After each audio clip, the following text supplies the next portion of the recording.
Hello, future Grandmasters. Since I don't want to make all of my videos about clickbaiting the most famous chess players, including myself, I've decided to offer some commentary on recent events, and I've decided to go to Reddit, just where people love to post unique things about chess. And I thought that I could provide my thoughts, sort of like a mini podcast, and I could discuss, obviously, my journey to World Chess Champion is the most important thing, but obviously I want to discuss my position in the chess world and how that relates to recent events. People sort of, not drama obsessed, but I think it's important to provide an unbiased take because I'm the only, one of the few, let's say, unbiased people who don't have are not being paid by chess.com or their mafiosos. Anyways, I just sorted it by the top this week. I mean, it's time to retire. That's all And we can watch this clip from I'm Hikaru. gonna say. I mean, yeah, it's insane. I don't even know what to say about it. I mean, the game is completely winning the whole way, and then like every other game, when we get down to seconds, I just blunder. Like there's nothing else to be said. I mean, it's Yeah, I think that the loss against Brandon, where he lost against 1A4, was quite traumatic, especially getting crushed. And then him having winning position against me, losing, especially after all the things with Brandon and chess.com. I would say that once you start to lose your confidence in terms of playing over the board, things sort of start to go downhill. So I can understand, but it's sad to see. like I mean, I want to give credit to my opponent, but it's kind of hard to because everything was self-inflicted today. I mean, you look at the first game, completely winning out of the opening, and then I just panic and lose my mind. This game was the same thing. I mean, it's fine, and then I just play e5. Do you guys hear a bit of an accent? You guys hear a bit of an accent? You know how I had a bit of a European accent from hanging around all these chess players? I hear a bit of an accent. I wish I had something better to say, but I'm at a loss for words. Like I'm actually at a loss for words. I have nothing I can even say about this. It's just, yeah, something's wrong with my brain. It just doesn't work the way it once did. Can it be attributed to just having a bad week? Yeah, I mean, I wish I could say that, but unfortunately, like if I look at the World Rapid and Blitz, there were a couple games there where when I got low on time. What games? What games, guys? You guys remember any games of the Rapid or Blitz? I couldn't keep my mind together, and I mean, yeah, I mean, maybe there's some difference between online and over the board. I don't know. Maybe it's just like I don't see the board as well. But, I'm sure Kramnik has many opinions regarding that. It's really, really weird. I actually, yeah, I don't have an explanation other than. I'm sure like, Kramnik loves to dissect these differences over the board and online play. I don't want to say these classic excuses. I'm getting old, but yeah, even this game was fine, and then I just threw it. So, it's really disappointing when your opponent doesn't have to do anything to win the match. I mean, it's all self-inflicted, which is, I was winning every game. I was winning every game. This maybe not today, maybe not the first classical game, so I haven't looked yet. But I was winning every game. Every single game I was winning, and I didn't convert. So I guess if I had to say something, at least my opponent defended well. But okay, that's unfortunate. Sad to see, but I'm sure he'll be back stronger. Keimer obviously won Freestyle Grand Slam. He's a great player, super talented. Some of you might remember that one of the tournaments after the Singles Cup, one of the tournaments that was cancelled was a match against Vincent Keimer. It was cancelled by the German organizer. So I'd love to organize a new match and play against him. I'm trying to organize matches against top players, but like top players again, some are just insanely unreasonable. Like you, for example, I can say to someone, I want to play a match, and I'll offer them an appearance fee and money if they win. And people will just they'll just ask for insane amounts. And in reality, the tournament itself, it's hard to make money in chess. So, anyways, thought experiment. Imagine a billionaire, say Elon, wants to kill top chess. He could offer $2 million a year to 50 players in exchange for not playing. So this is what's referring to. I'm a member of the Freestyle Club, and I think there was, and basically, for all the, depending on how high your rating is, for not participating, you get money. So I suppose the financial incentive to people for being in the club and receiving prize money while not playing is to incentivize to sort of unionize against FIDE.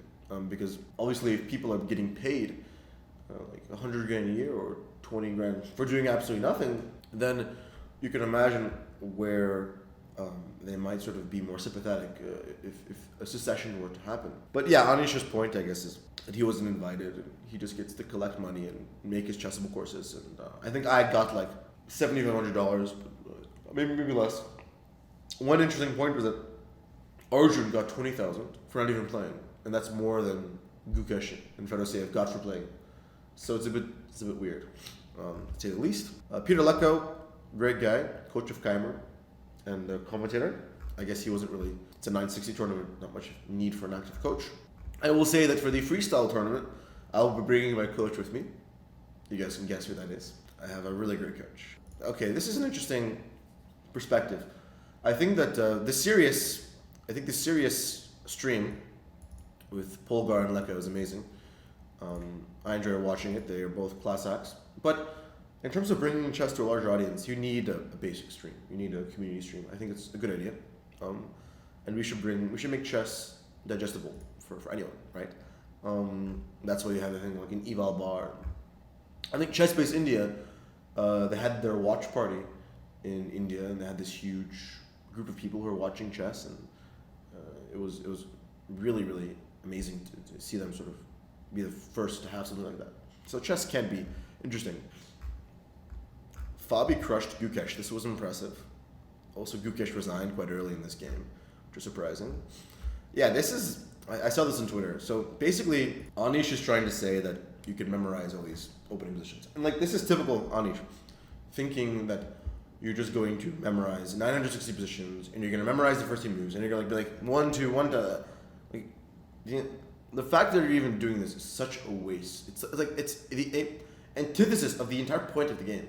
And that shows that all these classical players, they rely so much on preparation, and they just don't want to use their brains. And now they have to use their brains. And they're like, no, I don't want to use my brains. Like, I can't do this. I find it just insane. Yeah, this was interesting.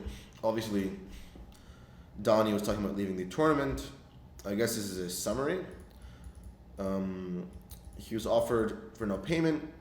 Yeah, you should probably be paid if you're flying out. R2D2 chess, had his user on computer, technical difficulty. I don't know. I think that it was the first time doing the tournament. I think that they brought so many people. And also someone says, Brill can probably charge 150 hours for coaching. Okay, I would say that Danya probably charges 500 an hour for coaching.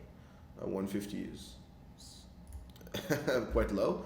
Yeah, Levon Aronian's comments, but okay.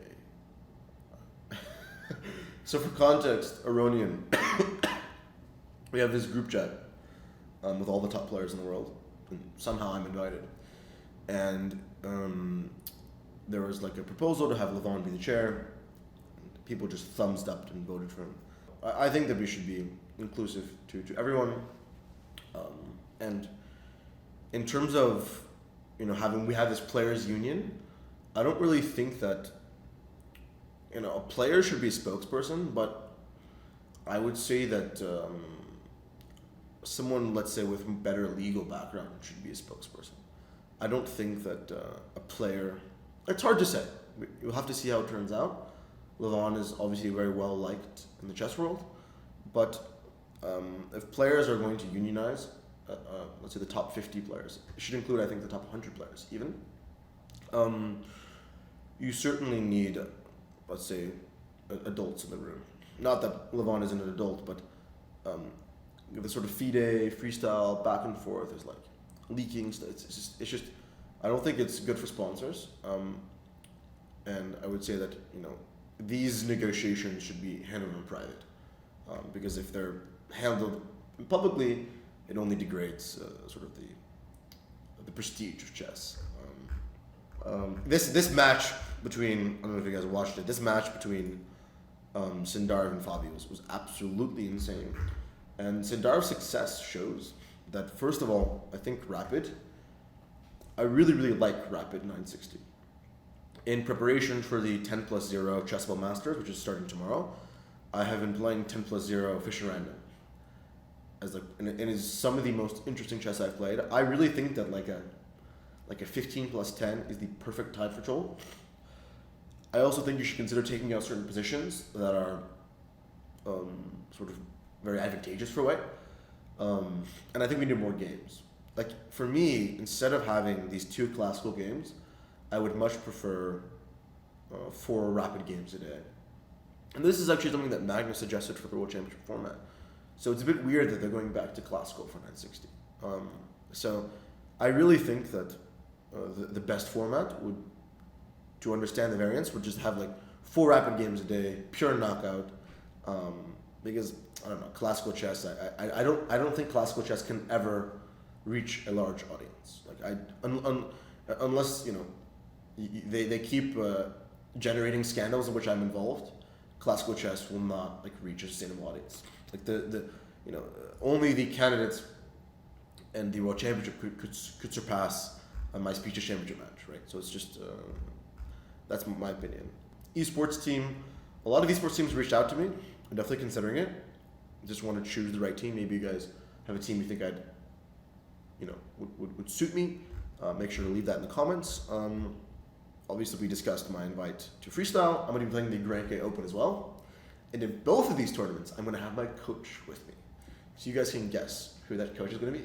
Yeah, this was just insane. Like, this is just, I don't know. Like, when you see this and you're a sponsor or you're an investor and you think of, F1 is sort of what they're trying to model it after. And F1 is such a cool social event that people want to go there just to sort of be it's like a networking thing or a party thing, and there's prestige and there's class. And I think having chess become this like VIP spectator sport where you sell like high ticket of, let's say, packages, sort of like they did in the World Rapid and Blitz, then you could start to make money. So I understand this is a whole FIDE thing, but I think it's rather unprofessional, for like a co-CEO of a company to do that. Obviously, Henrik Budner, amazing guy, great organizer, taking a stand. Hopefully, other organizers, take notice and aren't blatantly corrupt. This was interesting. Vaishali and Norderbeck, him not wanting to shake hands because he's Muslim. I personally think I have no issue with that. Like, if you have religious beliefs and you don't want to shake a woman's hand, I don't think I really see no issue with that. Maybe he could have nodded, but like I think it's generally known among top players which players are Muslim and don't prefer to sort of shake hands. Like, there are people that I know that just don't do it, and I think most players know, so they don't take it personally. But that was a huge controversy, which Chess-Based India again handled. They mediated everything as they always do. Trying to see, this was amazing. This is one thing I want to react to. I learned about it from who? From Fisher. Fisher. Wow. Oh. He called me at home once, and he said, "Listen, I've invented a new game. It's completely different to chess," and he described it to me. And he wanted to play a match against Vishy Anand, and he knew that Vishy was in my home very often, and I was a friend, so he asked me to help him arrange a match between him and Vishy. So this is Frederick Friedel, the founder of ChessBase, which is the chess platform that we all use to analyze. If you're a coder, think of like a cursor, or anyways, it's not even better than it's bigger than that. Anyways, and so Fischer was discussing matches with Kramnik, even Kramnik, all the top players, all in 960. Fischer Random, is what all this other different names. Let me know what you guys think of this content. I think it's a good way for me to concisely go through the current events in chess, and let me know what you guys think, and I'll continue documenting the journey of World Chess Champion as well.